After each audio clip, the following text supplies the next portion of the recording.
ഇന്നത്തെ വീഡിയോയിൽ നമ്മൾ CRPCയിലെ 155 അതുപോലെ തന്നെ 156 വകുപ്പുകളാണ് നോക്കുന്നത്.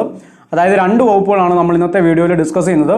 കഴിഞ്ഞ വീഡിയോയിൽ നമ്മൾ 154 വകുപ്പ് ഡിസ്കസ് ചെയ്തതാണ്. അതായത് ഒരു കൊഗ്നിസബിൾ കേസുമായി ബന്ധപ്പെട്ട് പോലീസ് FIR രജിസ്റ്റർ ചെയ്യുമ്പോൾ പാലിക്കേണ്ട ക്രമീകരണങ്ങളാണ് ആ വകുപ്പിൽ പറഞ്ഞു തന്നിട്ടുള്ളത്.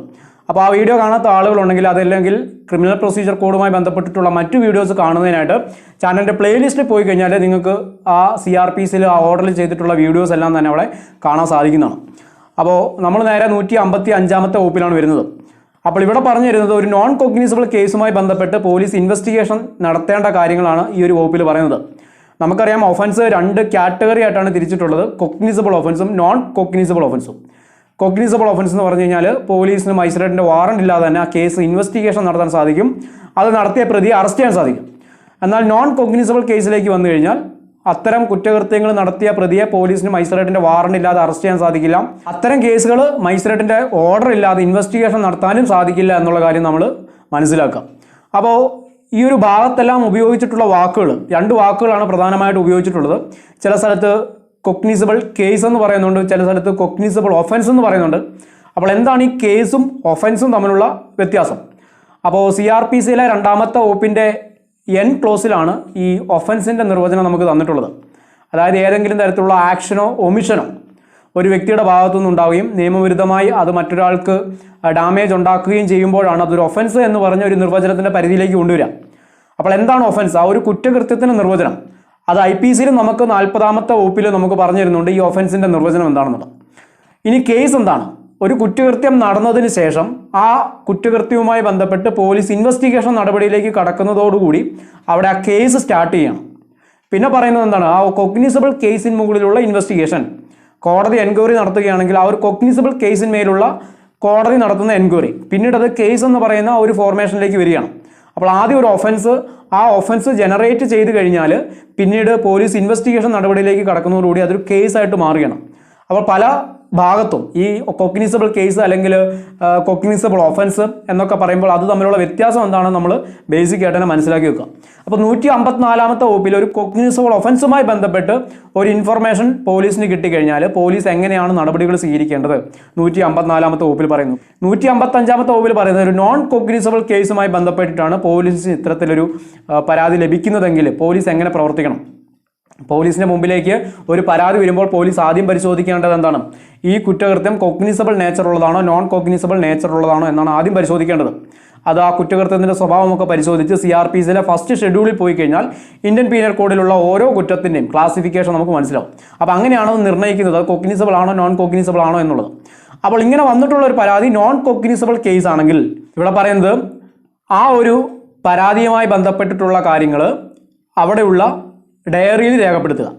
അതായത് ഒരു നോൺ കൊഗ്നിസബിൾ റിപ്പോർട്ടായിട്ട് തന്നെ അവിടെ രേഖപ്പെടുത്തുക. സ്റ്റേഷൻ ഡയറിയിൽ അല്ലെങ്കിൽ സ്റ്റേറ്റ് ഗവൺമെൻറ് പ്രിസ്ക്രൈബ് ചെയ്തിട്ടുള്ള മാനറിൽ അവിടെ സ്റ്റേഷനിൽ അത് റിപ്പോർട്ട് ചെയ്യുക. അത്തരം കേസുകൾ അതിനുശേഷം ഈ ഇൻഫോർമൻറ്റിനെ മജിസ്ട്രേറ്റിൻ്റെ അടുത്തേക്ക് റെഫർ ചെയ്യുക എന്നാണ് ഇവിടെ പറയുന്നത്.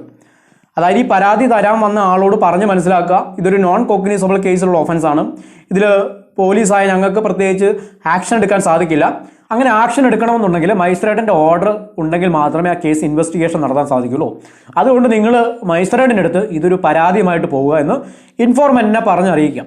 അതാണ് ഇവിടെ ആ ഇൻഫോർമൻറ്റിനെ മജിസ്ട്രേറ്റിൻ്റെ അടുത്തേക്ക് റെഫർ ചെയ്യുക എന്ന വാക്കുകൊണ്ട് ഇവിടെ നമ്മൾ മനസ്സിലാക്കേണ്ടത്. പക്ഷേ പല കേസിലും പോലീസ് ഇത്തരത്തിൽ പ്രവർത്തിക്കുന്നതിന് പകരം പ്രതികളായിട്ടുള്ള ആളുകളെ വിളിച്ചു വരുത്താറുണ്ട്. സ്റ്റേഷനിൽ വെച്ച് ഒരു ഒത്തുതീർപ്പ് സമവായമൊക്കെ ഉണ്ടാക്കാറുണ്ട്, അല്ലെങ്കിൽ ഈ പ്രതിയായിട്ടുള്ള ആളെ ഭീഷണിപ്പെടുത്താറുണ്ട്. അതൊരു സിവിൽ കേസ് ആണെങ്കിൽ കൂടി. അപ്പോൾ ബേസിക്കായിട്ട് പോലീസിന് എത്തരം കുറ്റകൃത്യങ്ങളിലാണ് ഇൻവെസ്റ്റിഗേഷൻ നടത്തി പ്രതിയെ പിടിക്കാൻ സാധിക്കാം, എത്തരം കുറ്റകൃത്യങ്ങളിൽ പോലീസിന് മജിസ്ട്രേറ്റിൻ്റെ ഓർഡർ ഇല്ലാതെ ഇൻവെസ്റ്റിഗേഷൻ നടത്താൻ അല്ലെങ്കിൽ മജിസ്ട്രേറ്റിൻ്റെ വാറണ്ട് ഇല്ലാതെ പ്രതിയെ പിടിക്കാൻ സാധിക്കില്ല. ഇത് നമ്മൾ ബേസിക്കായിട്ട് തന്നെ മനസ്സിലാക്കി വെക്കുക. ഇനി രണ്ടാമത്തെ വകുപ്പിലേക്ക് വന്നു കഴിഞ്ഞാൽ ഇത്തരത്തിലൊരു നോൺ കൊഗ്നിസബിൾ കേസുമായി ബന്ധപ്പെട്ട് ഒരു ഒഫൻസുമായി ബന്ധപ്പെട്ട് ഒരു ഇൻഫർമേഷൻ പോലീസിന് അല്ലെങ്കിൽ ഒരു പരാതി പോലീസിന് കിട്ടിക്കഴിഞ്ഞാൽ അവിടെ മജിസ്ട്രേറ്റിൻ്റെ ഓർഡർ ഇല്ലാതെ ആ കേസ് അന്വേഷിക്കാൻ സാധിക്കില്ല എന്നാണ് ഇവിടെ പറയുന്നത്. അതായത് നോൺ കൊഗ്നിസബിൾ ഒഫൻസിൻ്റെ നേച്ചർ തന്നെയാണ് ഈ രണ്ടാമത്തെ വകുപ്പിൽ പറയുന്നത്. അപ്പോൾ ഇവിടെ ഒരു ചോദ്യമുണ്ട്, ഏത് മജിസ്ട്രേറ്റിൽ നിന്നുള്ള വാറണ്ട് അല്ലെങ്കിൽ ഏത് മജിസ്ട്രേറ്റിൽ നിന്നുള്ള ഓർഡർ എന്നുള്ള കാര്യം നമ്മൾ മനസ്സിലാക്കണം. ഏതെങ്കിലും ഒരു മജിസ്ട്രേറ്റിൽ നിന്നുള്ള ഉത്തരവ് ഇല്ലാതെ എന്നല്ല, അതായത് കൺസേൺഡ് മജിസ്ട്രേറ്റിൻ്റെ അടുത്തു നിന്നുള്ള ഉത്തരവില്ലാതെ അല്ലെങ്കിൽ കൺസേൺഡ് മജിസ്ട്രേറ്റിൻ്റെ അടുത്തു നിന്നുള്ള വാറണ്ട് ഇല്ലാതെ ഈ ഒരു കേസിൽ പോലീസ് ഇൻവെസ്റ്റിഗേഷൻ നടത്താനോ ഈ പ്രതിയെ അറസ്റ്റ് ചെയ്യാനോ സാധിക്കില്ല. അപ്പോൾ എങ്ങനെയാണ് ഈ കൺസേൺഡ് മജിസ്ട്രേറ്റിനെ നമുക്ക് മനസ്സിലാക്കുക? അതായത് ഒരു കുറ്റകൃത്യം നടന്നു കഴിഞ്ഞാൽ ആ കുറ്റകൃത്യം വിചാരണയ്ക്കെടുക്കാൻ അധികാരപ്പെടുത്തിയിട്ടുള്ള കോടതി ഏതാണെന്ന് നമ്മൾ എങ്ങനെ മനസ്സിലാക്കും? അതായത് CRPCയിലെ ചാപ്റ്റർ 13 പോയി കഴിഞ്ഞാൽ അവിടെ ഏത് കോടതിക്കാണ് ആ കേസ് വിചാരണ നടത്താൻ അല്ലെങ്കിൽ എൻക്വയറി നടത്താനൊക്കെ അധികാരം കൊടുത്തിട്ടുള്ളത് എന്ന് വളരെ വിശദമായിട്ട് തന്നെ പറയുന്നുണ്ട്. അപ്പോൾ ചാപ്റ്റർ 13 വിധേയപ്പെട്ടുകൊണ്ട് തന്നെ ഈ ഒരു നോൺ കോഗ്നിസബിൾ കേസിനെ വിചാരണ നടത്താൻ അധികാരപ്പെടുത്തിയിട്ടുള്ള കോടതിയിൽ നിന്നുള്ള ഉത്തരവില്ലാതെ അല്ലെങ്കിൽ ആ കേസിനെ കമ്മിറ്റൽ നടപടി നടത്താൻ അധികാരപ്പെടുത്തിയിട്ടുള്ള കോടതിയിൽ നിന്ന് ഒരു ഉത്തരവില്ലാതെ, അപ്പോൾ കമ്മിറ്റൽ എന്ന് പറയുന്ന നടപടി എന്താണ്? ഈ കമ്മിറ്റൽ എന്ന് പറയുന്ന പരിപാടി അതായത് ഒരു സ്ഥലത്ത് ഏതെങ്കിലും ഒരു കുറ്റകൃത്യം നടന്നാൽ ആദ്യം ഈ പ്രതിയെ അറസ്റ്റ് ചെയ്ത് കഴിഞ്ഞാൽ പ്രൊഡ്യൂസ് ചെയ്യുന്നത് മജിസ്ട്രേറ്റിന് മുമ്പിലാണ്. അല്ലെങ്കിൽ ഒരു കേസുമായി ബന്ധപ്പെട്ട് ഇൻവെസ്റ്റിഗേഷൻ നടത്തി പോലീസ് അതിൻ്റെ ഫൈനൽ ചാർജ് ഷീറ്റ് ഫയൽ ചെയ്യുന്നത് ആ കൺസേൺഡ് മജിസ്ട്രേറ്റ് കോടതിയിലാണ്. അതൊരു സെഷൻസ് കേസ് ആണെങ്കിൽ കൂടി മജിസ്ട്രേറ്റ് കോടതിയാണ് ഇതിൻ്റെ ഒരു പ്രിലിമിനറി എൻക്വയറി എല്ലാം കംപ്ലീറ്റ് ചെയ്യുന്നത്. എൻക്വയറിയുടെ ആദ്യ ഭാഗങ്ങളെല്ലാം കംപ്ലീറ്റ് ചെയ്യുന്നത് മജിസ്ട്രേറ്റ് കോടതിയാണ്. അപ്പോൾ എത്ര സീരിയസ് ആയിട്ടുള്ള ഒഫൻസ്, കൊലപാതകം ഉൾപ്പെടെയുള്ള ഏത് സീരിയസ് ഒഫൻസ് ഒരു സ്റ്റേഷൻ പരിധിയിൽ നടന്നാലും അതുമായി ബന്ധപ്പെട്ടിട്ടുള്ള റിപ്പോർട്ട് ആദ്യം സമർപ്പിക്കേണ്ടത് എവിടെയാണ്? ജുഡീഷ്യൽ മജിസ്ട്രേറ്റ് കോടതിയിലാണ് ആദ്യം സമർപ്പിക്കേണ്ടത്. അതുമായി ബന്ധപ്പെട്ടൊരു പ്രതിയെ അറസ്റ്റ് ചെയ്ത് കഴിഞ്ഞാൽ ആദ്യം പ്രൊഡ്യൂസ് ചെയ്യേണ്ടത് മജിസ്ട്രേറ്റ് കോടതിയിലാണ് ആദ്യം പ്രൊഡ്യൂസ് ചെയ്യേണ്ടത്. അപ്പോൾ അങ്ങനെ മജിസ്ട്രേറ്റ് അത് എല്ലാം പരിശോധിച്ച് ഒരു എൻക്വയറി ഒക്കെ നടത്തി ഇതിൻ്റെ ഫൈനൽ ചാർജ് ഷീറ്റും കോടതിയിലേക്ക് മജിസ്ട്രേറ്റ് കോടതിയിലേക്ക് കിട്ടിക്കഴിഞ്ഞാൽ ഇതിൻ്റെ ഒരു കോപ്പി ഈ പ്രതിക്ക് കൊടുത്തു കഴിഞ്ഞാൽ അടുത്ത സ്റ്റേജാണ് ഇതിനെ കമ്മിറ്റൽ നടപടിയിലേക്ക് കിടക്കുക. അതായത് ഇതൊരു സെഷൻസ് കേസാണ്. സെഷൻസ് കോടതി പരിഗണിക്കേണ്ട സീരിയസ് ആയിട്ടുള്ള കുറ്റകൃത്യമാണെന്ന് കണ്ടു കഴിഞ്ഞാൽ 209 വകുപ്പ് പ്രകാരം മജിസ്ട്രേറ്റ് എന്ത് ചെയ്യും? ഈ സെഷൻസ് കോടതിയിലേക്ക് ഈ കേസിനെ ട്രാൻസ്ഫർ ചെയ്യും. അതാണ് ഈ കമ്മിറ്റൽ പ്രൊസീഡിങ്സ് എന്ന് പറയുന്നത്. അതായത് മജിസ്ട്രേറ്റ് കോടതിയിൽ നിന്നും മറ്റ് വിചാരണ നടത്താൻ നിയോഗിക്കപ്പെട്ടിട്ടുള്ള കോടതിയിലേക്ക് ഈ കേസിനെ ട്രാൻസ്ഫർ ചെയ്യുന്ന നടപടിക്കാണ് ഈ കമ്മിറ്റൽ എന്ന് പറയുന്നത്. അപ്പോൾ ഇവിടെ ഈ രണ്ടാമത്തെ ഉപവകുപ്പിൽ ഉപയോഗിച്ചിട്ടുള്ള വാക്ക് ഏത് മജിസ്ട്രേറ്റിൽ നിന്നാണ് നമുക്ക് ഈ വാറണ്ട് അല്ലെങ്കിൽ ഈ ഒരു ഓർഡർ ലഭിക്കേണ്ടത്? അങ്ങനെയുള്ള മജിസ്ട്രേറ്റ് എന്ന് പറയുന്നത് ഈ ഒരു ഒഫൻസ് വിചാരണ നടത്താൻ നിയോഗിക്കപ്പെട്ടിട്ടുള്ള മജിസ്ട്രേറ്റ് ആയിരിക്കണം. അല്ലെങ്കിൽ ഈ ഒരു ഒഫൻസിനെ അല്ലെങ്കിൽ ഈ ഒരു കേസിനെ കമ്മിറ്റൽ നടപടിക്ക് വിധേയമാക്കാൻ അധികാരപ്പെടുത്തിയിട്ടുള്ള ഒരു മജിസ്ട്രേറ്റ്. ആ ഒരു മജിസ്ട്രേറ്റിൽ നിന്നാണ് പോലീസിന് ഈ ഒരു ഓർഡർ ലഭിക്കേണ്ടത്, ഈ നോൺ കോഗ്നിസബിൾ ഒഫൻസ് അന്വേഷിക്കാനുള്ള ഉത്തരവ് ലഭിക്കേണ്ടത്. അതാണ് ഈ രണ്ടാമത്തെ ഉപവകുപ്പിൽ നമുക്ക് പറഞ്ഞിരുന്നത്. ഇനി മൂന്നാമത്തെ ഉപവകുപ്പിൽ പറഞ്ഞിരുന്നു ഇത്തരത്തിൽ മജിസ്ട്രേറ്റിൻ്റെ അടുത്ത് നിന്ന് ഒരു ഓർഡർ പോലീസിന് ലഭിച്ചു കഴിഞ്ഞാൽ അങ്ങനെ ഈ പരാതിക്കാരൻ എന്ത് ചെയ്തു? പോലീസിൻ്റെ അടുത്ത് പരാതിയുമായിട്ട് പോയി. പോലീസ് എന്ത് ചെയ്തു? അത് സ്റ്റേഷൻ ഡയറിയിൽ അത് റിപ്പോർട്ട് ചെയ്തു. ഒരു നോൺ കോഗ്നിസബിൾ കേസായിട്ട് അത് റിപ്പോർട്ട് ചെയ്തു. ശേഷം പരാതിക്കാരനോട് പറഞ്ഞു നിങ്ങൾ മജിസ്ട്രേറ്റ് കോടതിയിലേക്ക് പോവേണ്ടതാണ്. അങ്ങനെ പരാതിക്കാരൻ മജിസ്ട്രേറ്റ് കോടതിയിൽ പോയി പരാതി കൊടുത്തു. പരാതി കിട്ടിക്കഴിഞ്ഞപ്പോൾ മജിസ്ട്രേറ്റ് എന്ത് ചെയ്തു? പോലീസിന് ഇത് അന്വേഷിക്കാനുള്ള ഓർഡർ ഇട്ടു. അങ്ങനെ ഓർഡർ ലഭിച്ചു കഴിഞ്ഞാൽ പോലീസിന് ഒരു കോഗ്നിസബിൾ കേസിൽ എന്ന പോലെ തന്നെ ഇൻവെസ്റ്റിഗേഷൻ നടത്താം. പക്ഷേ ആ കേസുമായി ബന്ധപ്പെട്ട പ്രതിയെ അറസ്റ്റ് ചെയ്യാൻ സാധിക്കില്ല. അവിടെ ബ്രാക്കറ്റിൽ നമ്മൾ ശ്രദ്ധിക്കാം, except the power to arrest without warrant. അപ്പോൾ ആ കുറ്റകൃത്യവുമായി ബന്ധപ്പെട്ട കാര്യങ്ങൾ പോലീസിന് ഇൻവെസ്റ്റിഗേഷൻ നടത്താം. പക്ഷേ ആ കൃത്യം ചെയ്ത വ്യക്തിയെ അവിടെ അറസ്റ്റ് ചെയ്യാൻ സാധിക്കില്ല. അപ്പോൾ അറസ്റ്റ് ചെയ്യണമെങ്കിൽ വേറെ വാറണ്ട് വേണം. അപ്പോൾ ഒരു നോൺ കോഗ്നിസബിൾ കേസുമായി ബന്ധപ്പെട്ട് ആ കേസ് ഇൻവെസ്റ്റിഗേഷൻ നടത്താനായിട്ട് മജിസ്ട്രേറ്റിൻ്റെ ഓർഡർ വേണം. ആ ഒരു ഒഫൻസ് ചെയ്ത ആളെ അറസ്റ്റ് ചെയ്യാനായിട്ട് മജിസ്ട്രേറ്റിൻ്റെ വാറണ്ട് വേണം. അപ്പോൾ ഈ രണ്ട് കാര്യങ്ങളുണ്ടെങ്കിൽ മാത്രമേ ഇത്തരം നേച്ചറുള്ള കുറ്റകൃത്യങ്ങളിൽ പോലീസിന് പ്രവർത്തിക്കാൻ കഴിയുള്ളൂ. അത് നമ്മൾ പ്രത്യേകം തന്നെ ശ്രദ്ധിക്കാം. ഇനി നാലാമത്തെ ഉപവകുപ്പിലേക്ക് വന്നു കഴിഞ്ഞാൽ ഇവിടെ പറയുന്നത് ഒരു ശ്രേണിയിൽ കുറേ കുറ്റകൃത്യങ്ങളുണ്ട്. ഒരു ട്രാൻസാക്ഷനിൽ ഒരുപാട് കുറ്റകൃത്യങ്ങളുണ്ടെങ്കിൽ അതിലേതെങ്കിലും ഒരു കുറ്റകൃത്യം കൊഗ്നിസബിൾ ആണെങ്കിൽ ആ ഒരു കേസിനെ നമുക്ക് കൊഗ്നിസബിൾ കേസായിട്ട് തന്നെ പരിഗണിച്ച് പോലീസിന് ആ കേസിനെ ഒരു കൊഗ്നിസബിൾ കേസ് എന്ന രീതിയിൽ പോലീസിന് തന്നെ ഇൻവെസ്റ്റിഗേഷൻ നടത്തി ആ പ്രതിയെ അറസ്റ്റ് ചെയ്യാൻ സാധിക്കും. അവിടെ മജിസ്ട്രേറ്റിൻ്റെ ഓർഡറോ അല്ലെങ്കിൽ വാറണ്ടോ ഒന്നും ആവശ്യമില്ല എന്നാണ് നമ്മൾ മനസ്സിലാക്കേണ്ടത്.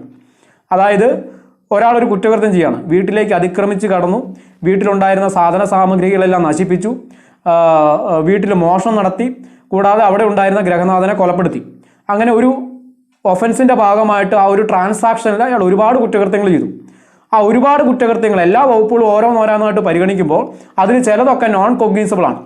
കൊഗ്നിസബിൾ ആയിട്ടുള്ള ഒഫൻസും ഉണ്ട്. മോഷണം നടത്തി അല്ലെങ്കിൽ കൊലപാതകം നടത്തി, അതൊക്കെ കൊഗ്നിസബിൾ നേച്ചറുള്ളതാണ്. ചെറിയ ചെറിയ മൈനറായിട്ടുള്ള കുറ്റകൃത്യങ്ങളും ആ ഒരു ട്രാൻസാക്ഷൻ അദ്ദേഹം നടത്തിയിട്ടുണ്ടെങ്കിൽ കൂടി അവിടെ ഏതെങ്കിലും ഒരു ഒറ്റ കുറ്റകൃത്യം കൊഗ്നിസബിൾ ആയിട്ടുണ്ടെങ്കിൽ ആ ഒരു കേസിനെ മുഴുവനായി തന്നെ നമുക്കൊരു കൊഗ്നിസബിൾ കേസായിട്ട് പരിഗണിക്കാം. അപ്പോൾ അതിനെ പോലീസിന് വേണമെങ്കിൽ ആ ഒരു കൊഗ്നിസബിൾ കേസായിട്ട് തന്നെ പരിഗണിച്ചുകൊണ്ട് ആ ഇൻവെസ്റ്റിഗേഷൻ നടപടിയിലേക്ക്, അറസ്റ്റ് എന്ന നടപടിയിലേക്ക് പോകാം. അപ്പോൾ അതിനകത്തൊരു അവ്യക്തത ഉണ്ടാവാതിരിക്കുന്നതിന് വേണ്ടിയിട്ടാണ് ഇത് പറഞ്ഞു തരുന്നത്. അതായത് ഒരു ട്രാൻസാക്ഷനിൽ ഒരുപാട് കുറ്റകൃത്യങ്ങൾ ഉണ്ടാവുകയും ആ ഒരു കുറ്റകൃത്യങ്ങളിൽ ഏതെങ്കിലും ഒന്നും ഒരു കൊഗ്നിസബിൾ ഒഫൻസ് ആണെങ്കിൽ കൂടി പോലീസിന് ആ കേസിനെ മൊത്തമായിട്ട് തന്നെ ഒരു കൊഗ്നിസബിൾ കേസായിട്ട് പരിഗണിക്കാമെന്നാണ് ഈ 4ാമത്തെ ഉപവകുപ്പിൽ നമുക്ക് പറഞ്ഞു തരുന്നത്. ഇനി നമുക്ക് 156ാമത്തെ വകുപ്പിലേക്ക് വരാം. വളരെ ഇമ്പോർട്ടൻ്റ് ആയിട്ടുള്ളൊരു വകുപ്പാണ്. അതായത് ഇൻവെസ്റ്റിഗേഷൻ നടത്താൻ പോലീസിനെ അധികാരപ്പെടുത്തിയിട്ടുള്ള വകുപ്പാണ് 156ാമത്തെ വകുപ്പ്.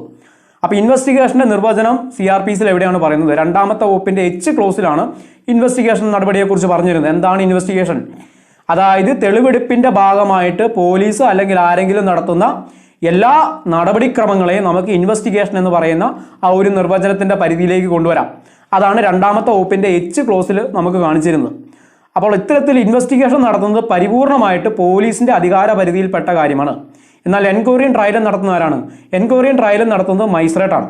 മജിസ്ട്രേറ്റിൻ്റെ അധികാരപരിധിയിൽപ്പെട്ട കാര്യമാണ് എൻക്വയറിയും ട്രയലും. ഇൻവെസ്റ്റിഗേഷൻ പൂർണ്ണമായിട്ടും പോലീസിൻ്റെ അധികാരപരിധിയിൽപ്പെട്ട കാര്യമാണ്. അപ്പോൾ ഇൻവെസ്റ്റിഗേഷൻ നടത്തുന്നതിന് വേണ്ടി പോലീസിനെ ഓതറൈസ് ചെയ്യുന്ന വകുപ്പാണ് ഈ 156ാമത്തെ വകുപ്പ്. ഇവിടെ നോക്കിക്കഴിഞ്ഞാൽ ആദ്യത്തെ വകുപ്പിലേക്ക് വന്നു കഴിഞ്ഞാൽ any officer in charge of A police station may without order of A magistrate, അതായത് ഒരു മജിസ്ട്രേറ്റിൻ്റെ ഉത്തരവില്ലാതെ ഒരു പോലീസ് സ്റ്റേഷൻ്റെ ചാർജുള്ള ഓഫീസർക്ക് ഒരു കൊഗ്നിസബിൾ കേസ് അന്വേഷിക്കാം. അപ്പോൾ അവിടെയും ഒരു മജിസ്ട്രേറ്റിൻ്റെ ഉത്തരവില്ലാതെ എന്നുള്ള വാക്കാണ് ഉപയോഗിക്കുന്നത്. അപ്പോൾ ഏത് മജിസ്ട്രേറ്റ് എന്ന് പറഞ്ഞു കഴിഞ്ഞാൽ ചാപ്റ്റർ 13ലാണ് ഏത് കോടതിയാണ് എൻക്വയറിയും ട്രയലും ഒക്കെ നടത്തേണ്ടത്. അത് വളരെ വിശദമായിട്ട് പറഞ്ഞു തരുന്ന ചാപ്റ്ററാണ് ചാപ്റ്റർ 13. അപ്പോൾ ഈ CPO CEO എക്സാമിനേഷൻ എഴുതുന്ന ആളുകൾ അല്ലെങ്കിൽ സബ് ഇൻസ്പെക്ടർ പോസ്റ്റിലേക്കൊക്കെ അപ്ലൈ ചെയ്യുന്ന ആളുകൾ വളരെ വിശദമായിട്ട് തന്നെ പഠിച്ചു വെക്കേണ്ട ചാപ്റ്ററാണ് ഈ ചാപ്റ്റർ 13. അതായത് ഒരു ഒഫൻസ് നടന്നു കഴിഞ്ഞാൽ അത് ഏത് കോടതിയിലേക്കാണ് അതിൻ്റെ ചാർജ് ഷീറ്റ് ഫയൽ ചെയ്യേണ്ടത്, അത് ഏത് കോടതിയാണത് വിചാരണയ്ക്കെടുക്കാൻ അധികാരപ്പെടുത്തിയിട്ടുള്ളത്, ആ വക കാര്യങ്ങളാണ് ഈ ചാപ്റ്റർ 13 പറഞ്ഞു തരുന്നത്. അപ്പോൾ ഈ 156ാമത്തെ വകുപ്പിൻ്റെ 1ാമത്തെ ഉപവകുപ്പിൽ പറയുന്നത് ഈ ചാപ്റ്റർ 13 വിധേയപ്പെട്ടുകൊണ്ട് ഏത് മജിസ്ട്രേറ്റ് കോടതിക്കാണോ ആ കേസ് വിചാരണ നടത്താൻ അല്ലെങ്കിൽ എൻക്വയറി നടത്താനൊക്കെ അധികാരപ്പെടുത്തിയിട്ടുള്ളത് ആ മജിസ്ട്രേറ്റിൻ്റെ വാറണ്ട് ഇല്ലാതെ തന്നെ അല്ലെങ്കിൽ ആ മജിസ്ട്രേറ്റിൻ്റെ ഓർഡർ ഇല്ലാതെ തന്നെ പോലീസിന് ഇത്തരത്തിലൊരു കൊഗ്നിസബിൾ കേസുമായി ബന്ധപ്പെട്ട ഒരു ഇൻഫർമേഷൻ കിട്ടിക്കഴിഞ്ഞാൽ പോലീസിന് അവിടെ ഇൻവെസ്റ്റിഗേഷൻ നടപടിയുമായിട്ട് മുന്നോട്ട് പോകാം. അപ്പോൾ ഏത് മജിസ്ട്രേറ്റ് എന്നതിനകത്ത് ഒരു ക്ലാരിറ്റി കുറവ് ഉണ്ടാവാൻ പാടില്ല. ചാപ്റ്റർ 13ലാണ് അത്തരം ഡൗട്ടുകളൊക്കെ ക്ലിയർ ചെയ്തിരുന്നത്. ഒരു ഒഫൻസ് പല സ്റ്റേഷൻ പരിധിയിലായിട്ട് നടന്നു കഴിഞ്ഞാൽ അല്ലെങ്കിൽ പല സ്ഥലത്തായിട്ട് നടന്നു കഴിഞ്ഞാൽ അത് ഏത് കോടതിയിലാണ് അതിൻ്റെ ചാർജ് ഷീറ്റ് ഫയൽ ചെയ്യേണ്ടത്, ഏത് കോടതിയാണ് അതിൻ്റെ വിചാരണ നടപടികൾ നടത്തേണ്ടത് എന്നൊക്കെ നമുക്ക് പറഞ്ഞിരുന്നു. ഇനി 2ാമത്തെ ഉപവകുപ്പിലേക്ക് വന്നു കഴിഞ്ഞാൽ ഇവിടെ പറയുന്നത് ഒരു ഇൻവെസ്റ്റിഗേഷൻ്റെ ഏതൊരു ഘട്ടത്തിലും ഈ ഇൻവെസ്റ്റിഗേഷൻ നടത്തുന്ന പോലീസിന് അത് അധികാരമില്ലായിരുന്നു എന്ന് ചോദ്യം ചെയ്യുന്ന രീതിയിലുള്ള നടപടി ഉണ്ടാവാൻ പാടില്ല എന്നാണ് ഈ 2ാമത്തെ ഉപവകുപ്പിൽ പറയുന്നത്. നമ്മൾ മനസ്സിലാക്കണം, ഇൻവെസ്റ്റിഗേഷൻ എന്ന് പറയുന്നത് പോലീസിൻ്റെ പരിപൂർണമായ അധികാര പരിധിയിൽപ്പെട്ട കാര്യമാണ്. ഒരു കോടതിക്കും അവിടെ കയറിയിട്ട് ഇങ്ങനെ കേസ് അന്വേഷിക്കണം അല്ലെങ്കിൽ ആ രീതിയിൽ കേസ് അന്വേഷിക്കണം എന്ന് പറയാൻ കഴിയില്ല. ഇൻവെസ്റ്റിഗേഷൻ പൂർണ്ണമായിട്ട് പോലീസിൻ്റെ അധികാരപരിധിയിൽപ്പെട്ട കാര്യമാണ്. അതുകൊണ്ട് തന്നെയാണ് പറയുന്നത് ഇൻവെസ്റ്റിഗേഷൻ്റെ ഏതൊരു സ്റ്റേജിലും ഒരു പോലീസിൻ്റെ അധികാരത്തെ അവിടെ ചോദ്യം ചെയ്യാൻ പാടില്ല. ഇൻവെസ്റ്റിഗേഷൻ നടത്തുന്നതുമായി ബന്ധപ്പെട്ട് പോലീസ് ഉദ്യോഗസ്ഥൻ്റെ അധികാരത്തെ അവിടെ ചോദ്യം ചെയ്യാൻ പാടില്ല എന്ന് ഈ 2ാമത്തെ ഉപവകുപ്പിൽ പറയുന്നത്.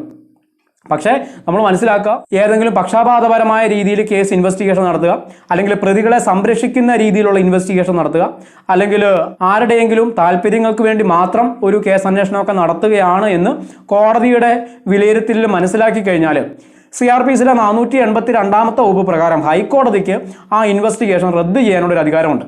അതായത് ഇൻഹറന്റ് പവർ ഓഫ് ഹൈക്കോർട്ടാണ് ഈ CRPCയിലെ 482ാമത്തെ വകുപ്പിൽ കൊടുക്കുന്നത്.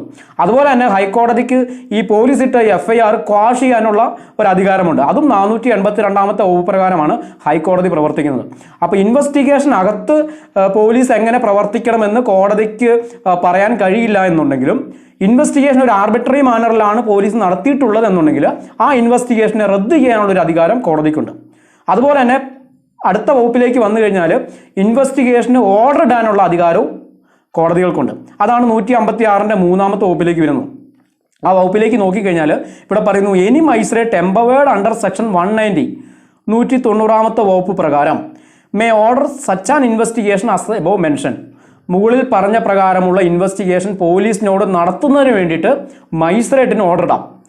അപ്പം ഇൻവെസ്റ്റിഗേഷൻ എന്ന് പറയുന്നത് പ്യുവറായിട്ട് പോലീസിൻ്റെ അധികാരപരിധിയിൽപ്പെട്ട കാര്യമാണ്. പോലീസാണ് ഇൻവെസ്റ്റിഗേഷൻ നടത്തണോ വേണ്ടയോ എന്ന് തീരുമാനിക്കുന്നത്. ഒരു കേസിൽ FIR ഇടണമെന്നുള്ളത് മാൻഡേറ്ററി ആയിട്ടുള്ള കാര്യമാണ്. ഒരു കൊഗ്നിസബിൾ കേസുമായി ബന്ധപ്പെട്ട ഒരു ഇൻഫർമേഷൻ പോലീസിന് കിട്ടിക്കഴിഞ്ഞാൽ അതിൽ തീർച്ചയായും തന്നെ FIR ഇടണം. FIR ഇട്ടതിന് ശേഷം ഇൻവെസ്റ്റിഗേഷൻ നടത്തണോ വേണ്ടയോ എന്ന് പോലീസിന് തീരുമാനിക്കാം. അതായത് 157 വകുപ്പിൽ പറയുന്നുണ്ട്, ഇത്തരത്തിലൊരു പ്രിലിമിനറി റിപ്പോർട്ട് FIRന്റെ കോപ്പിയൊക്കെ മജിസ്ട്രേറ്റിന് കൊടുത്തു കഴിഞ്ഞാൽ തുടർന്ന് ഒരു ഒഫീഷ്യലായിട്ട് ഇൻവെസ്റ്റിഗേഷന് പോകണോ, അല്ലെങ്കിൽ ഇതൊരു സീരിയസ് നേച്ചറായിട്ടുള്ള ഒരു കുറ്റകൃത്യമല്ല, ഇതിൽ കഴമ്പൊന്നും ഇല്ല എന്ന് കണ്ടു കഴിഞ്ഞാൽ പോലീസിന് അവിടെ ഇൻവെസ്റ്റിഗേഷൻ നടത്താതിരിക്കാം. ആ സ്റ്റേജിൽ പറയുന്നുണ്ട്. പക്ഷേ ഈ 156 വകുപ്പിൻ്റെ 3-ാമത്തെ വകുപ്പിൽ ഏത് സാഹചര്യത്തിലാണോ മജിസ്ട്രേറ്റിന് പോലീസിനോട് ഇൻവെസ്റ്റിഗേഷൻ നടത്തുന്നതിന് വേണ്ടി ഉത്തരവിടാൻ സാധിക്കാം. നമ്മൾ മനസ്സിലാക്കുക, CRPCയിൽ 4 വകുപ്പുകളിലായിട്ടാണ് ഇത്തരത്തിൽ മജിസ്ട്രേറ്റിന് പോലീസിനോട് ഇൻവെസ്റ്റിഗേഷൻ നടത്തുന്നതിന് വേണ്ടി ഉത്തരവിടാൻ സാധിക്കുന്ന ഭാഗങ്ങൾ. അതിൽ ആദ്യത്തെയാണ് ഈ 156 വകുപ്പിൻ്റെ 3-ാമത്തെ ഉപവകുപ്പ്. 2-ാമത്തെ വകുപ്പാണ് 159 വകുപ്പ്. 3-ാമത്തെ വകുപ്പാണ് 202-ന്റെ 1-ാമത്തെ ഉപവകുപ്പ്. അതുപോലെ തന്നെ അവസാനമായിട്ട് 173-ന്റെ 8-ാമത്തെ ഉപവകുപ്പ്. ഈ 4 വകുപ്പുകളിലായിട്ടാണ് മജിസ്ട്രേറ്റിന് പോലീസിനോട് ഇൻവെസ്റ്റിഗേഷൻ നടത്തുന്നതിന് വേണ്ടി ഉത്തരവിടാൻ അധികാരപ്പെടുത്തിയിട്ടുള്ളത്. അപ്പോൾ അതിൽ ആദ്യത്തെയാണ് ഈ 156-ന്റെ 3 എന്ന് പറയുന്നത്. അപ്പോൾ ഇവിടെ പറയുന്നത് 190-ാമത്തെ വകുപ്പിന് വിധേയപ്പെട്ടുകൊണ്ട് അതിൽ അധികാരപ്പെടുത്തിയിട്ടുള്ളതുപോലെ. അപ്പോൾ 190-ാമത്തെ വകുപ്പിലേക്ക് നമ്മൾ വന്നു കഴിഞ്ഞാൽ ഇവിടെ മനസ്സിലാക്കുന്നത് കൊഗ്നിസൻസ് ഓഫ് ഒഫൻസ് ബൈ മജിസ്ട്രേറ്റ് ആണ്. അപ്പോൾ കൊഗ്നിസൻസ് എന്ന് പറയുന്ന വാക്കിൻ്റെ അർത്ഥം ടു അവെയർ ഓഫ്, അതിനെക്കുറിച്ച് ബോധമുള്ള ആളാകുക, അല്ലെങ്കിൽ ടു ടേക്ക് ജുഡീഷ്യൽ നോട്ടീസ്. ഒരു കേസ് കോടതിയുടെ മുന്നിലേക്ക് വരുമ്പോൾ അതൊരു പരിഗണനാ വിഷയമായി തന്നെ കോടതി അത് ഫയലിലേക്ക് സ്വീകരിക്കാം. അതിനകത്ത് ഗൗരവമുണ്ടെന്ന് കോടതി മനസ്സിലാക്കിയിട്ട് അതിന്മേൽ തുടർ നടപടികൾ സ്വീകരിക്കുന്നതിന് വേണ്ടി കോടതി അത് ഫയലിലേക്ക് സ്വീകരിക്കണം. ആ കേസ് കോടതി പരിഗണിച്ചിട്ടുണ്ട്, അല്ലെങ്കിൽ ആ കേസ് കോടതിയുടെ പരിഗണനാ വിഷയത്തിലേക്ക് എടുത്തു എന്ന് വേണമെങ്കിൽ വളരെ സിമ്പിളായിട്ട് നമുക്ക് ഈ കൊഗ്നിസൻസ് എന്ന് പറയുന്ന വാക്കുകൊണ്ട് അർത്ഥമാക്കാം. അപ്പോൾ ഇത്തരത്തിൽ കോടതി ആ കൊഗ്നിസൻസ് എടുക്കുമ്പോൾ ഒരു ജുഡീഷ്യൽ മൈൻഡ് അപ്ലൈ ചെയ്യണം. ആ ഒരു ഇൻഫർമേഷൻ അല്ലെങ്കിൽ കംപ്ലൈൻറ്റുമായി ബന്ധപ്പെട്ട് അതിൻ്റെ ഒരു ക്രെഡിബിലിറ്റി പരിശോധിക്കണം. ഇതൊക്കെ കഴിഞ്ഞാൽ കോടതി തീർച്ചയായും ആ കേസിൽ കൊഗ്നിസൻസ് എടുത്ത് അതൊരു പരിഗണനാ വിഷയമായിട്ട് എടുത്ത് അതിൻ്റെ തുടർ നടപടികളിലേക്ക് കോടതി കടക്കണം. അതാണ് ഈ കൊഗ്നിസൻസ് എന്ന് പറയുന്ന വാക്കുകൊണ്ട് നമ്മൾ അർത്ഥമാക്കേണ്ടത്. അപ്പോൾ 190-ാമത്തെ വകുപ്പിൽ 3 സാഹചര്യങ്ങളിലാണ് കോടതി കൊഗ്നിസൻസ് എടുക്കുന്നത്. ആദ്യമായിട്ട് പറയുന്നത് കംപ്ലൈൻറ്റ്. ഏതെങ്കിലും വ്യക്തി ഒരു കംപ്ലൈൻറ്റ് കോടതിയിലേക്ക് കൊടുത്തു കഴിഞ്ഞാൽ ആ ഒരു സാഹചര്യത്തിൽ കോടതിക്ക് കൊഗ്നിസൻസ് എടുക്കാം. രണ്ടാമതായിട്ട് പറയുന്നത് പോലീസ് റിപ്പോർട്ടാണ്. ഇത്തരത്തിൽ പോലീസിന് കിട്ടിയ ഇൻഫർമേഷൻ്റെ അടിസ്ഥാനത്തിൽ പോലീസ് ഒരു ഇൻവെസ്റ്റിഗേഷൻ നടത്തി ഒരു ചാർജ് ഷീറ്റ് കോടതിയിലേക്ക് ഫയൽ ചെയ്ത് കഴിഞ്ഞാൽ, അല്ലെങ്കിൽ ഒരു പോലീസ് റിപ്പോർട്ട് കോടതിയിലേക്ക് വന്നു കഴിഞ്ഞാൽ കോടതിക്ക് ആ ഒരു കേസിൽ കൊഗ്നിസൻസ് എടുക്കാം. മൂന്നാമതായിട്ട് പറയുന്നത് മജിസ്ട്രേറ്റിന് കിട്ടുന്ന ഇൻഫർമേഷൻ്റെ പുറത്ത് ഈ കൊഗ്നിസൻസ് എടുക്കാം.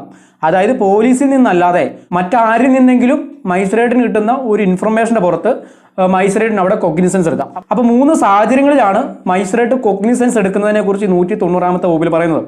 അതിൽ ആദ്യത്തെ സാഹചര്യം കംപ്ലൈൻറ്റ് പുറത്ത് മജിസ്ട്രേറ്റ് കൊഗ്നിസൻസ് എടുക്കുന്ന ഒരു സാഹചര്യം.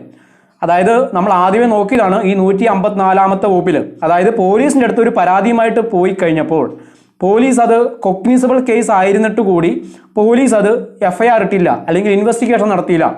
അതേ 154-ാമത്തെ വകുപ്പിൻ്റെ 3-ാമത്തെ ഉപവകുപ്പിൽ പറയുന്നു, ഇത്തരത്തിൽ പോലീസ് FIR ഇടാത്ത കേസിൽ പോലീസ് അത് കേസ് പരിഗണിക്കുന്നില്ല എന്നുണ്ടെങ്കിൽ നമുക്ക് സൂപ്രണ്ട് ഓഫ് പോലീസിൻ്റെ അടുത്ത് പരാതിയുമായിട്ട് പോകാം, ജില്ലാ പോലീസ് മേധാവിൻ്റെ അടുത്ത് പരാതിയുമായിട്ട് പോകാം. അങ്ങനെ SP-യുടെ അടുത്ത് പരാതിയുമായി പോയി SP ആ കേസിൽ FIR ഇടാൻ പറഞ്ഞു, പക്ഷേ ഫർദർ സ്റ്റെപ്സ് ഒന്നും എടുത്തില്ല, അല്ലെങ്കിൽ FIR ഇട്ടില്ല ആ കേസിൽ. SP-യുടെ അടുത്ത് പോയിട്ട് നമുക്ക് നീതി ലഭിച്ചില്ല എന്നുണ്ടെങ്കിൽ നമുക്ക് വേണമെങ്കിൽ ഈ 156-ാമത്തെ വകുപ്പിൻ്റെ 3-ാമത്തെ ഉപവകുപ്പ് പ്രകാരം ഒരു പെറ്റീഷൻ മജിസ്ട്രേറ്റ് കോടതിയിലേക്ക് കൊടുക്കാം. അപ്പോൾ അവിടെ ആ ഒരു അധികാരം കോടതി ഉപയോഗിക്കുന്നത് ഈ 190-ാമത്തെ വകുപ്പ് പ്രകാരമുള്ള സാഹചര്യങ്ങളിലാണ്. അതിൽ ആദ്യത്തെ സാഹചര്യം മജിസ്ട്രേറ്റിൻ്റെ അടുത്തേക്ക് ഒരു കംപ്ലൈൻറ്റ് വന്നു കഴിഞ്ഞാൽ മജിസ്ട്രേറ്റിന് വേണമെങ്കിൽ ആ കംപ്ലൈൻറ്റിന്മേൽ 156-ാമത്തെ വകുപ്പിൻ്റെ 3-ാമത്തെ ഉപവകുപ്പ് പ്രകാരം ഇൻവെസ്റ്റിഗേഷൻ ഓർഡർ ഇടാം. അപ്പോൾ നമ്മൾ SP-യുടെ അടുത്ത് പോയിട്ടും അവിടെ രക്ഷയില്ല എന്ന് കണ്ടു കഴിഞ്ഞപ്പോൾ നമ്മുടെ പരാതി ആരിലേക്ക് കൊടുത്തു? മജിസ്ട്രേറ്റിൻ്റെ അടുത്തേക്ക് കൊടുത്തു. അപ്പോൾ മജിസ്ട്രേറ്റിൻ്റെ അടുത്ത് കൊടുത്ത ഈ പരാതിയിൽ പ്രതി ആരാണെന്ന് നമുക്കറിയത്തില്ല, തെളിവുകൾ നമ്മുടെ ഭാഗത്തില്ല. അങ്ങനെയുള്ളൊരു പരാതി നമ്മൾ കൊടുത്തിട്ടുള്ളത്. ഇപ്പോൾ ഒരാളെ തട്ടിക്കൊണ്ടുപോയി, ഇതുമായി ബന്ധപ്പെട്ട് പോലീസിൻ്റെ അടുത്ത് പരാതിയുമായി പോയപ്പോൾ പോലീസ് അവിടെ FIR ഇട്ടില്ല.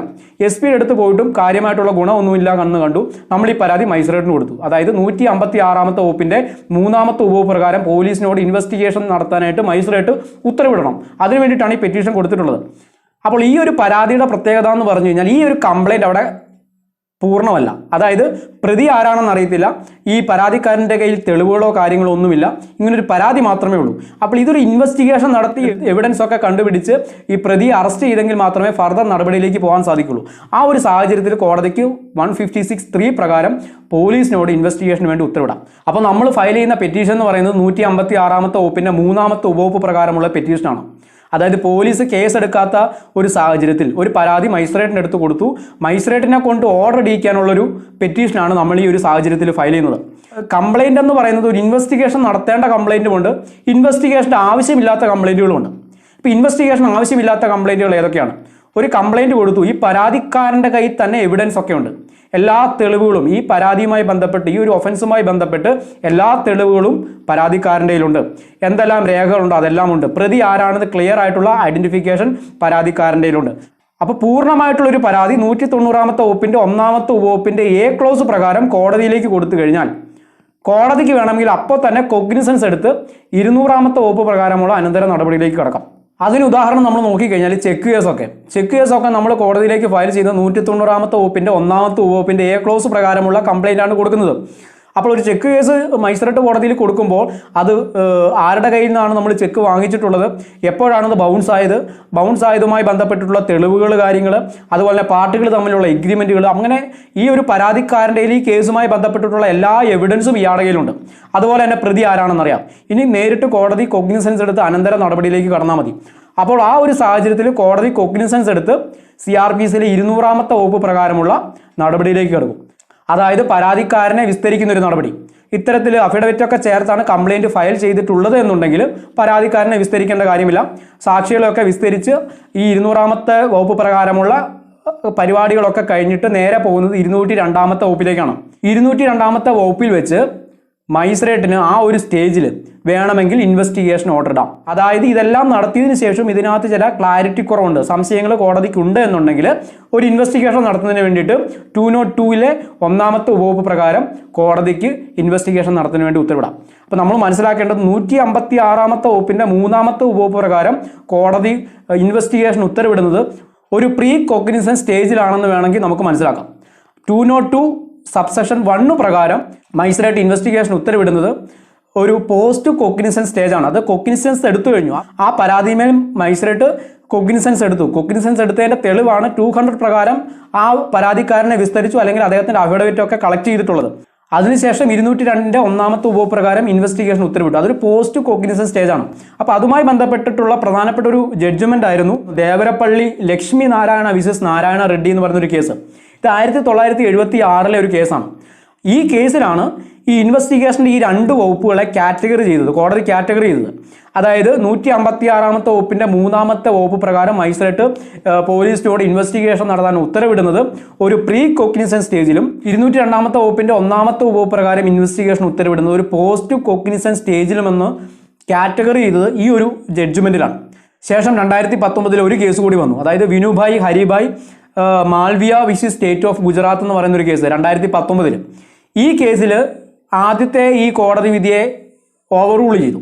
അതായത് ഈ 156-ാമത്തെ വകുപ്പിൻ്റെ 3-ാമത്തെ ഉപവകുപ്പ് പ്രകാരമുള്ള ഇൻവെസ്റ്റിഗേഷൻ അതൊരു പ്രീ കൊഗ്നിസൻസ് സ്റ്റേജ് ആയിരുന്നു. അതായത് കോടതി കൊഗ്നിസൻസ് എടുക്കുന്നതിന് മുമ്പ് മാത്രമേ ഇത്തരത്തിൽ ഈ വകുപ്പ് പ്രകാരം മജിസ്ട്രേറ്റിന് ഇൻവെസ്റ്റിഗേഷൻ ഓർഡർ ഇടാൻ സാധിക്കുകയുള്ളൂ. ട്രയലിലേക്കൊക്കെ കടന്നു കഴിഞ്ഞാൽ വീണ്ടും ഒരു കേസ് അന്വേഷണത്തിന് മജിസ്ട്രേറ്റിന് ഓർഡർ ഇടാൻ സാധിക്കില്ലായിരുന്നു ഈ വകുപ്പ് പ്രകാരം. ഈ ഒരു വിധിയിലൂടെ കോടതി പറഞ്ഞത് കേസിൽ കൊഗ്നിസൻസ് എടുത്തതിന് ശേഷം വിചാരണയുടെ ഏത് ഘട്ടത്തിൽ വെച്ച് വേണമെങ്കിലും 156-ാമത്തെ വകുപ്പിൻ്റെ 3-ാമത്തെ ഉപവകുപ്പ് പ്രകാരം മജിസ്ട്രേറ്റിന് കേസിൽ അന്വേഷണം നടത്തുന്നതിന് വേണ്ടി ഉത്തരവിടാം. അതൊരു പ്രീ കൊഗ്നിസൻസ് സ്റ്റേജിൽ മാത്രമല്ല. അതുപോലെ തന്നെ 173-ാമത്തെ വകുപ്പിൻ്റെ 8-ാമത്തെ ഉപവകുപ്പ് പ്രകാരം ഒരു ഫർദർ ഇൻവെസ്റ്റിഗേഷനും ഉത്തരവിടാം. ആ ഒരു സാഹചര്യത്തിൽ ഫർദർ ഇൻവെസ്റ്റിഗേഷൻ ആവശ്യമാണെന്ന് തോന്നിക്കഴിഞ്ഞാൽ പോലീസിന് തന്നെ ഒരു ഫോർമലായിട്ടുള്ളൊരു ഇൻഫർമേഷൻ മജിസ്ട്രേറ്റിന് കൈമാറിയ ശേഷം മജിസ്ട്രേറ്റിനെ ഫോർമലായിട്ട് അത് അറിയിച്ചതിന് ശേഷം കൂടുതലായിട്ട് ഈ കേസുമായി ബന്ധപ്പെട്ട തെളിവുകൾ കളക്ട് ചെയ്യേണ്ടതായിട്ടുണ്ട് എന്ന് ഇൻവെസ്റ്റിഗേഷൻ ഓഫീസറിന് തോന്നിക്കഴിഞ്ഞാൽ അദ്ദേഹത്തിന് ആ എവിഡൻസ് കളക്ട് ചെയ്ത് കോടതിയിലേക്ക് ഒരു ഫർദർ ഇൻവെസ്റ്റിഗേഷൻ റിപ്പോർട്ടായിട്ട് കോടതിയിലേക്ക് സബ്മിറ്റ് ചെയ്യാം. അതേ അധികാരം തന്നെ മജിസ്ട്രേറ്റിന് ഉപയോഗിക്കാം. 173-ന്റെ 8 വകുപ്പ് പ്രകാരം വീണ്ടും ഒരു തുടരന്വേഷണം ഈ കേസിൽ ആവശ്യമുണ്ടെങ്കിൽ അവിടെ ആ വകുപ്പ് പ്രകാരം ഉള്ള അധികാരം ഉപയോഗിക്കാമെന്നും നമ്മൾ മനസ്സിലാക്കുക. ഇപ്പോൾ മജിസ്ട്രേറ്റിന് ഇത്തരത്തിൽ ഇൻവെസ്റ്റിഗേഷൻ ഉത്തരവിടാൻ സാധിക്കുന്ന വകുപ്പാണ് 159-ാമത്തെ വകുപ്പ്. അതായത് ഒരു കൊഗ്നിസബിൾ കേസിൽ പോലീസ് FIR ഇട്ടതിന് ശേഷം അതൊരു പ്രിലിമിനറി റിപ്പോർട്ട് FIRന്റെ കോപ്പി ഉൾപ്പെടെ 157-ാമത്തെ വകുപ്പ് പ്രകാരം മജിസ്ട്രേറ്റ് കോടതിയിലേക്ക് കൊടുത്തു കഴിഞ്ഞാൽ അവിടെ തന്നെ പറയുന്നു പോലീസിന് വേണമെങ്കിൽ ഇൻവെസ്റ്റിഗേഷന് പോവാതിരിക്കാം. ഈ കേസിൽ അടിസ്ഥാനപരമായിട്ടുള്ള ഗ്രൗണ്ടുകളൊന്നുമില്ല, ഇതൊരു സീരിയസ് നേച്ചർ അല്ല എന്ന് കണ്ടു കഴിഞ്ഞാൽ പോലീസിന് അവിടെ ഇൻവെസ്റ്റിഗേഷൻ നടത്താതിരിക്കാം. അങ്ങനെ ഒരു റിപ്പോർട്ട് വേണമെങ്കിൽ മജിസ്ട്രേറ്റ് കോടതിയിലേക്ക് കൊടുക്കാം. അങ്ങനെ ആ റിപ്പോർട്ട് കിട്ടിക്കഴിഞ്ഞാൽ മജിസ്ട്രേറ്റിന് വേണമെങ്കിൽ 159-ാമത്തെ വകുപ്പ് പ്രകാരം പോലീസിനോട് ഇൻവെസ്റ്റിഗേഷന് വേണ്ടി ഡയറക്റ്റ് ചെയ്യാം. അതും 159-ാമത്തെ വകുപ്പിലാണ് ഇൻവെസ്റ്റിഗേഷൻ്റെ അധികാരം, ഉത്തരവിടാനുള്ള ഒരു അധികാരം മജിസ്ട്രേറ്റിന് കൊടുക്കുന്നത്. അപ്പോൾ ഇങ്ങനെ ഈ 4 വകുപ്പുകളിലായിട്ടാണ് മജിസ്ട്രേറ്റിന് പോലീസിനോട് ഇൻവെസ്റ്റിഗേഷന് ഉത്തരവിടാൻ അധികാരപ്പെടുത്തുന്നത്.